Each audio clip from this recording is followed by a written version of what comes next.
Our first stop today is to meet historian Richard Watkins. He's in a local gem that has been at the heart of Marylebone life for over 100 years.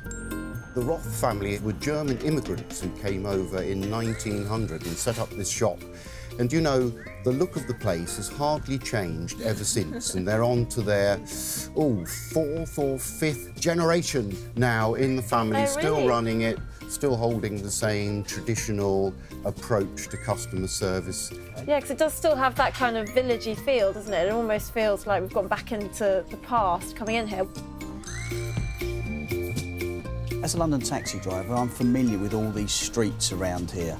Can you just tell me how some of them got their names? Perhaps this goes back to the early 1700s, and a chap called Robert Harley, you see, married the daughter of the Duke of Newcastle and inherited a vast acreage of land. He then started to name all the streets after his family and his titles. So, of course, Harley Street is very famous.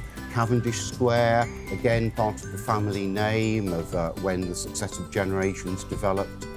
He became the Duke of Oxford, so there we have Oxford Street. Oh, that's so interesting. Which before used to be called Tyburn Lane, after the Tyburn tree.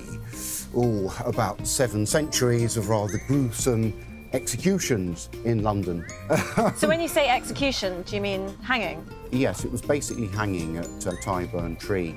It was like a day out, and the street along Tyburn Way, which is now Oxford Street, would be lined with hawkers and sellers and people selling souvenirs. But then in the 1700s, as Marylebone was being developed to be quite an aristocratic and well-appointed area, so then it was stopped in the 1780s. Is there a reason why you think it's retained its sort of villagey feel? The De Walden estate, they are the aristocratic family that own the sort of east part of Marylebone, and they're excellent, I think, in working with businesses and families and maintaining. Certainly there are kind of restrictions on Marylebone High Street, and I think it's fair to say that a lot of the local businesses and families don't have that sort of attitude and approach in which the De Walden estate kind of semi-imposes and encourages.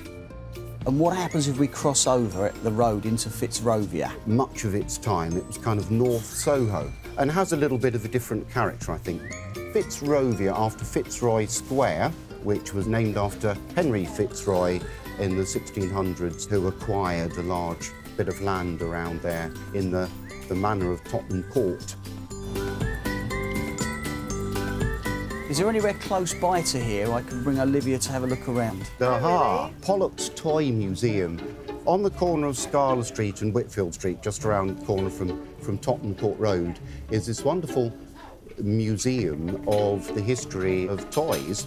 And it really is a big, rickety old treasure trove that you can get totally lost in. All sorts of wonderful things. Lovely old rocking horses. I mean, it's a wonder to sort of think of the child playing on that rocking horse of 1840. The most important collections there are the theatre sets. The artwork you can see on them, there's one, the King's Theatre, is just really gorgeous, and because this actually harks back to the beginnings of the collection, and the name Pollux, it was the byword for flat-pack theatre sets. And Robert Louis Stevenson said, anyone who loves art, folly, or the bright eyes of children, speed to Pollux. What about here on Marylebone Lane? Are there any other gems that we need to go and check out? Just across the road on Marylebone Lane here, there's a wonderful oddity of a shop called the Button Queen, and I do recommend that you go and have a look in there. Lovely, that's where we're going to head off to next. Let's go have a look. Thank you so much.